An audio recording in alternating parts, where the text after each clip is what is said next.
So I'm with my good friend and past client, Gabby. She just bought this home, which we're going to show before and after as well we talk. Earlier this year, I think it was in January of 18, so it's just, I guess it's the end of January, so it was beginning of February. But you had used what they call FHA 203K loan. This was a foreclosure property. It was a Fannie Mae government-owned property. Because I'm biased to Norwood. I lived in Norwood. My first two homes that I lived in and rehabbed were in the south part of Norwood. I've done 3 other rehabs that I never lived in. They were just strictly flips in Norwood. This area just saw a lot of growth, I think, from 2012 to now. Like now I feel like it's almost reaching a peak just because it got real popular. People wanted to, for me the appeal was, I was renting in Oakley when I bought my first house in Norwood. You want all the amenities to be close to Norwood, or I'm sorry, Oakley and Hyde Park, but it's more expensive to live in those areas, and this area was starting to see some growth. I think that's the reason why it kind of fed off that, because you have Brookwood and close to restaurants, close to things to do, close to 71, 10 minutes from downtown. So I was glad you chose this area just because I knew it really well. So describe the process. How was it like when you first found the home, knowing it was a house you wanted to rehab? The loan process, which again is unique. Doing a rehab loan is different than normal loans. If you're buying a house just to move in right away, this one you spend a few months fixing up. So what was that all like?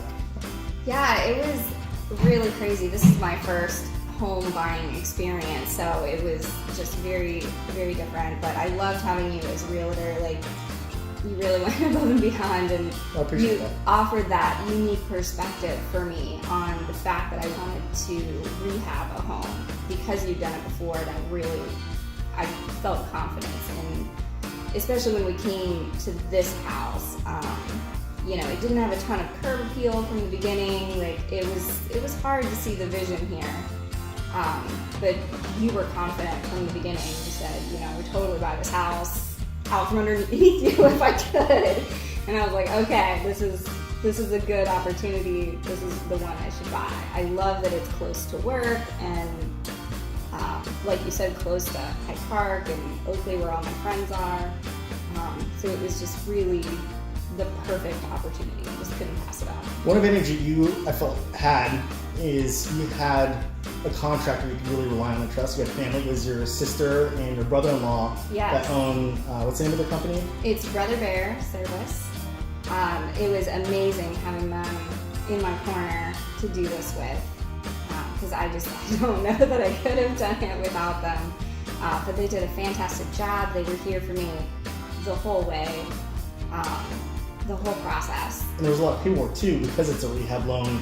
So like you mentioned earlier, it's almost like you feel like you're just signing your life away 17 different times just because everything has to be recorded and bids submitted. So many bids, and I know they say that you have to sign your name like 4,000 times when you buy a house, but this is signing your name 4 million times over several months. Like everything that the bank wants, and you've got inspectors, and you've got the city of Norwood, and just so many people wanted things from you, and they needed knowledge. And with this kind of loan, you kind of have to know exactly what you want out of a house before you buy it. Mm-hmm. Like, they want to know the price of your dining room fixture, and they want that on paper before they'll give you the money. Any advice that you would give to someone who's starting this process, who's thinking about, I want to buy a rehab to move in? This 203K FHA loan product only works if you plan on living in the home as a primary residence. It won't work if you're looking strictly for investment, but it is a great way still to establish equity in yourself and get a home that you can basically rehab the way you want it and start off right at the bat with instant equity. So what advice would you give someone who might be thinking about this process and doing a 203K loan, rehab loan to buy a home? Yeah, I mean, it's definitely a long game because, like you said, you do have to live here. So it was an interesting fight between, I want to flip this home and make some money, but I'm also going to live here for, an unknown period of time. Mm-hmm. So I want to love it. Mm-hmm. And it's my first house, so I wanted to love it. But with the 203K, you just really have to have all your ducks in a row. You have to know what you want. And you have to ask your banker a ton of questions. If you don't understand the process, then it is not going to go very well for you. Mm-hmm. So just understanding the process and what they need from you and making sure that you've got that information for them before they need it. So basically the main thing that we did is remove a lot of the walls from the first floor to give it more of an open floor plan. So anywhere you see a beam is where we removed that wall, this doorway here. And we did hire a structural engineer for that, so that everything's make sure the house isn't going to fall down. And the big plus over here, you did add this half bath. That wasn't here before. That was just what, a closet? Yeah, this was a weird office closet thing, so we did a half layer with a little hall closet. So that's perfect. We finished the fireplace. We uncovered this brick at the top here that was drywall over. But I liked the continuation of the brick. And then replaced the hearth tile with this that my sister picked out. We did replace all of the hardwood on the first floor with new hardwood oak floors, pre-finished from floor to floor. Because we did have hardwood in the main living room area, but we did not have it in the foyer or kitchen. So in order to get it together, I wanted that seamless look. See, there was a wall in here too, right? Yes, so there was a wall right about here in the kitchen, so it walled off the dining room from the kitchen area, which just basically made the kitchen too small for work with. So we moved that one. And that one was not a loader at all, so that was fine. And just replaced all the cabinets with IKEA cabinetry and got the white quartz countertop and got all the appliances. So very, very pleased with the kitchen. And got the electrician putting the recessed fan lighting, so it's nice and bright. You said you added another window over here too, right? Yes, yes. Actually, the back patio is my favorite part of the whole house, and I wanted to be able to see it while I was eating. So my brother-in-law's company to add my window for me. Cool. So upstairs, everything has the original hardwood, so we matched the flooring colors. So Pretty good. it would appear was just refinished. Yes, it's all original hardwood that's refinished to match the downstairs. We completely gutted the bathroom and started over. So I've got the white subway tile shower with the dark fixtures. They added An oil bronze look. Yeah. Yes, the oil rubbed bronze fixtures, and then they added these 3 niches for me for the little shampoos cool. and whatnot. So that was a nice high-end touch. Oh, this ceiling is original to the house. We just painted it gray to kind of go with the theme of everything. I thought it was interesting because it matches the foyer ceiling. So this is the first bedroom. It's a 2-bedroom house and they're roughly equal-sized bedrooms. So, you know, it could be the master bedroom or the spare bedroom.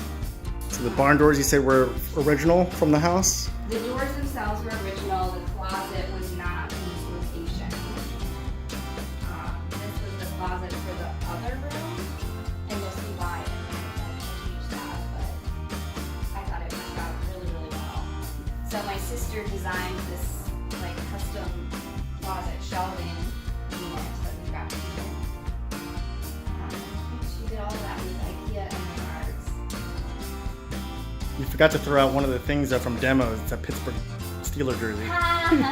You're funny. Wow, it's amazing.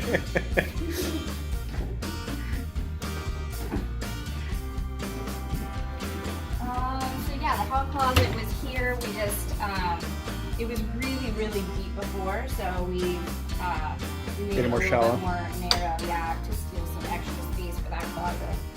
So both bedrooms have like 7 or 8 feet of closet. So they're not your traditional walk-in closet, but it's huge for the city. Like it's really big, a lot of closet. Another awesome barn door, and this was custom made by your sister. Yeah, she made this while 9 months pregnant. It's honestly my favorite piece of craftsmanship in the whole house. I love this. It looks really cool, yeah. closet was part of the other room originally, but it makes more sense in this room, so we did the large like barn door to accommodate that.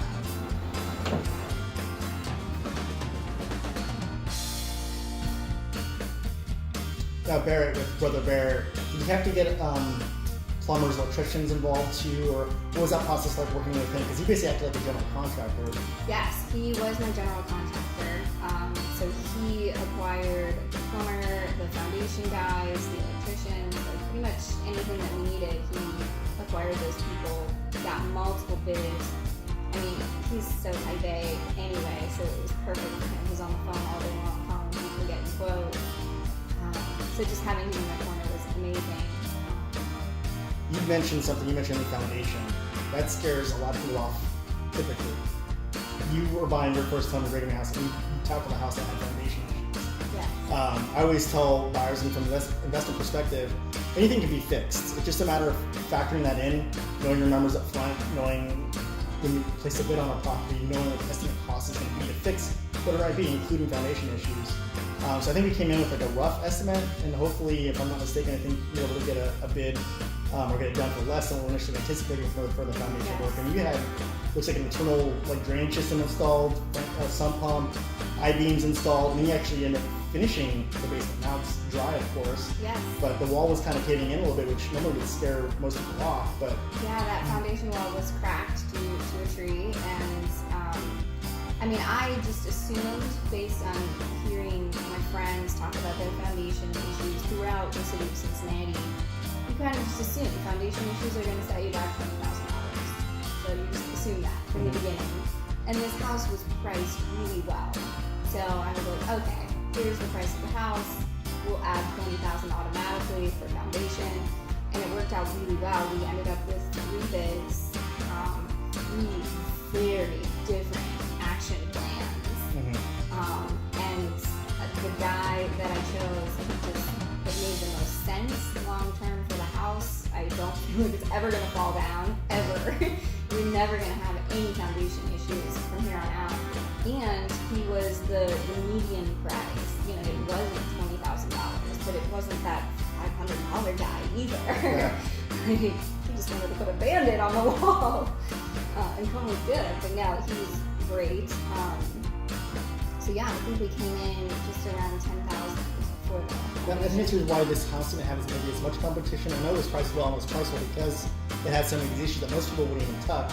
But props to you and having that confidence to come in and just do it right. And obviously, it's awesome walking into this house because I haven't been in this home since you bought it, so I haven't seen it. I mean, I think I saw a couple of photos, but I don't. Did you see the demo? That was I the didn't. best I saw part. some couple of photos on Facebook. This is my first time actually seeing it in person. You did a great job with your selections, I think, for resale, which I wanted to talk about too. I know the bank does before and after appraisals, but sometimes they're not always. I don't want to say they're not accurate, but I want to give a perspective of what a salesperson, a real estate person will come in here and actually how they price it and how what I think is realistic what it would sell for, especially knowing this market. I asked you before we got on camera what you thought it was, and I think you're spot on. You actually might be able to get a hair above the 180 estimate you were thinking. These are kind of like the averages, and like I said, you're kind of responding. But there's some houses that are going even for more, and that was a 2-bedroom, 2 full bath, around the same square footage. But what you did with the finishes here, and you did an upscale, higher end rehab. So I think that's going to yield a little bit more of a premium, which is the reason why I think you're going to go a little bit above what you were thinking. So it's good to know. Again, getting equity in your first home and you go to sell this one day, but obviously I'm sure you're happy here and you want to stay here a little longer than just turn around and send it that way. But you can always repeat the process and you know who to call. Right. Whatever you do. Now at least I know what it would be like. Because it's one thing to say that you're going to live in your house while you rehab it. And it's totally different to be living in a place that doesn't have floors or electricity. How long was this process, so beginning to end? So we got the permits back from the city at the end of February. So we basically, I think we started demo the very last day of February this year. And let's see, my nephew was born July 22nd. July 22nd. Yeah, so from basically March 1st to the end of July. That's when you moved in in July? Well, I moved in May 1st. So We're still kind of living in a construction. Yeah, oh my god, yeah.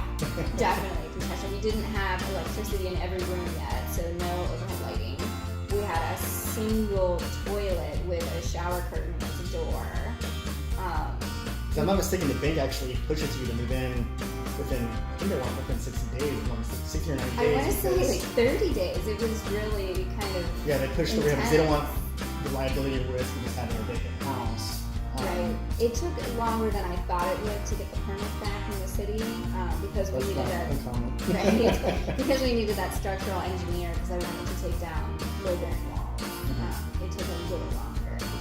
I guess structural engineers are busy and they can't come at my beck and call when I need them. Well, definitely opening up a floor plan was a huge plus for resale, but also adding a half bath is a huge plus to have. A lot of people want to have at least more than one bath, especially for every level. So the fact that you have the full bath upstairs and moves the half bath on here, and then have guests over is a huge plus. So you did a great job. It looks great. It was a lot of fun doing it, especially with my sister and brother-in-law as my contractors. I was here with them all the time. We were staying here.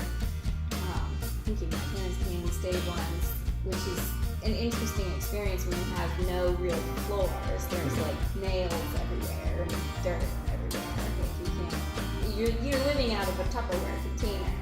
Like all your clothes are protected from the dust. You know, because there's construction going on while you're at work. Yeah. Kayla and I, in our second house that we moved into, we had the kitchen. It wasn't finished when we moved in, but we were trying to get the timing in the market with the previous home. That one sold, and we moved into the other one, and the one that we moved into, it still didn't have a finished kitchen, which was very difficult to live. Yes. So it was a few months before we actually got that. Did you have a mini fridge at least, I hope? How we were doing the fridge situation, I don't even remember how we had the fridge. I think we had a fridge in. Did we have a fridge? I think we were going back and forth because the house was on the market, but it hadn't sold yet or it hadn't closed. So we're going back. We were taking showers. It was maybe the bathrooms weren't finished. We were taking showers at the old house, but living in. We were trying to keep it clean and neat for showings. So we were basically living out of two houses, but all our stuff was in the one that was still being rehabbed. Yeah. And the one that was finished, we were just kind of keep it show perfect. So we're living there, just going there for showers and. Yeah, that's where also we're keeping our food was in that other house. That makes sense. Because it's surprising how quickly you get tired of takeouts. Yeah. Because I don't really like to cook. So I'm like, oh, let's get takeout all the time. For months afterwards, I'm like, no, I'm going to need to cook some vegetables at home. Because I can. Right. Well, thank you very much. I don't know if there's anything else you want to add for advice to people who buying in general or buying a rehab. Or the 2 or 3K loan process, kind of we talked about that, but I don't know if there's anything else you want to add, but... not really. I mean, I would definitely recommend a 2 or 3K. I think it was a really interesting but fun experience. I don't think I could have done this any other way without that type of loan. To buy a house that needs work, a conventional loan won't work. Banks, the house has to be livable. So really to buy a foreclosure property or a house that needs a lot of work, unless you're a cash buyer, the only other option is doing a rehab loan with a 2 or 3K. They have what they call hard money lenders. Some might have stipulations on whether or not they're the opposite. Then they're mostly focused on investors, so maybe a little different if it's a house you plan on living in, because you'll have to end up refinancing to pay off that hard money loan. It might be an option for some people.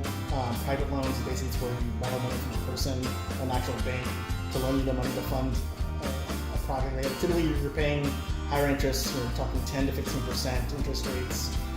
Basically, those short-term loans just to get you into the home, and then the intent is to either sell the property or refinance to pay off that private note or hard money note into a conventional long-term financing. But the 2 or 3K loan typically is one of the better options when you're buying a home, a rehab home to live in. I mean, I would definitely recommend it. I think it's the only way that I could possibly achieve, our version of the American dream. You said to be patient. I always warn buyers with the 2 or 3K loan that it's definitely it takes a different animal. Time. You can't really get your hopes up too high. I don't think. You've got to have reasonable expectations of how it's going to go. But I would say having you as a realtor definitely helps because you've got that experience of rehabbing homes, living it, and helps me with my choices because you have to know everything when you Yeah, how do you want to start. rehab the house? What do you plan on doing? How much you want to spend on countertops? Like you have to know everything when you just met the house. Yeah. So As a realtor, I definitely can help with that. Obviously, it's your choice on what kind of cabinets you want to get, what colors you want to pick. Going shopping, I guess, at Home Depot or Lowe's or Menards and getting a list together of what you plan on getting all that stuff down, to have a game plan, may help in that process. And even having some vendors and contractors, and there's some I can recommend. Again, you had a benefit of having someone you really trust and rely on.